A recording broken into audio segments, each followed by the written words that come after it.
Hello everyone, myself Nitika. Today we are discussing the chapter which is taken from the first flight, chapter number 9, Madam Ride the Bus. Let us start the chapter. The lesson is about 8-year-old girl whose name was Wali. Wali's real name was Sulekha. The Wali did not have any friend to play with her and she would spend her time by looking outside the door. Her favorite pastime was standing in the front doorway of her house. The most fascinating thing of all was the bus that traveled between her village and the nearest town. The sight of the bus filled each time with a new set of passengers was source of unending joy for Wali. She wanted to ride on a bus if just once. This wish would become stronger and stronger until it was an overwhelming desire. Wally listened carefully to the conversation between her neighbor and people who regularly use the bus. She heard from the conversation that the town was 6 miles from the away her village. The fare was 30 paise of one way. Well, one fine spring day, the afternoon bus was just on the point of leaving the village and turning into the main highway when a small voice was heard shouting. Stop the bus, stop the bus. A tiny hand was raised commandingly.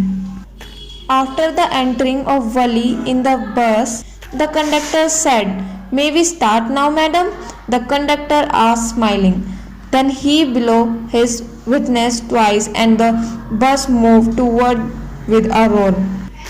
Suddenly she was startled by a voice. "Listen, child," said the voice.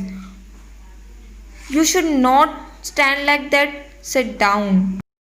The elderly man said, "There's nobody here who has child," she said shoutily.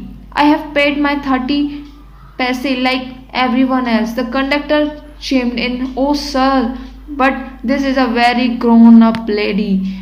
Do you think a married girl could pay her own fare and travel to city all alone?" But suddenly Wally clapped her hand with glee. A young cow, tail high in the air, was running very fast, right in the middle of the road, right in the front of the bus. The bus slowed to a cow, and the driver sounded his horn loudly again and again. But the more he honked, the more frightened the animal became, and the faster it galloped, always right in front of the bus. At last the cow moved off the road. "No, no, one will be looking for me," she said. The bus stopped, and again there were some wonderful sights.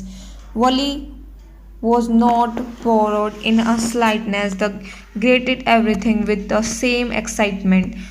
She did not find all the first time, but suddenly